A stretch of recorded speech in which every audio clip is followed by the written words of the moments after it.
मुंबईमध्ये गुरुवारी भारतीय खेळाडूंची भव्य विजयी यात्रा काढण्यात आली. मात्र ती यात्रा ज्या ओपन डेक बसमधून काढण्यात आली ती बस गुजरातची असल्यानं राज्याचे राजकीय वातावरण चांगलंच तापलंय. शरद पवार गटाचे आमदार रोहित पवार यांनी देखील या प्रकरणी भाष्य केलंय. वर्ल्ड कप टीमच्या रॅलीसाठी आलेल्या गुजरातच्या बसला आम्ही चांगली पार्किंगची जागा देऊ, पण बेस्ट बसचा वापर केला पाहिजे. बीसीसीआयने मोठी आणि चांगली बस आणली असेल, पण आमच्या भावना बेस्टसोबत जोडलेल्या आहेत. त्यामुळे टीम इंडियाच्या रॅलीत बेस्टची बस वापरल्यास आम्हाला अधिक आनंद होईल, असं रोहित पवार यांनी म्हटलंय. आपल्या कठोर शिस्तीसाठी ओळखले जाणारे अर्थमंत्री अजित पवार आज विधानसभेत अर्थसंकल्पावरील चर्चेला उत्तर देताना हलक्या फुलक्या मूडमध्ये दिसून आले. त्यांनी राष्ट्रवादी काँग्रेस शरदचंद्र पवार पक्षाचे नेते जयंत पाटील यांच्या एका शायरीचा दाखला देत त्यांना ज्येष्ठ कवी विंदा करंदीकर यांची एवढे लक्षात ठेवा ही कविता वाचून दाखवली. यावेळी सभागृहात एकच हाशा पिकला.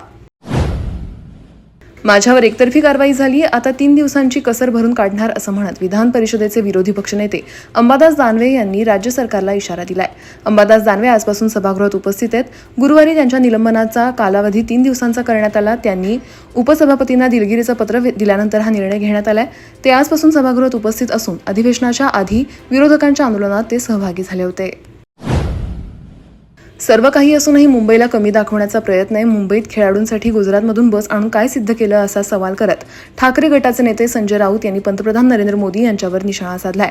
तसंच हा मुंबईला कमी दाखवण्याचा प्रयत्न आहे असा हल्लाही त्यांनी केलाय. आज प्रसारमाध्यमांशी संजय राऊत बोलत होते.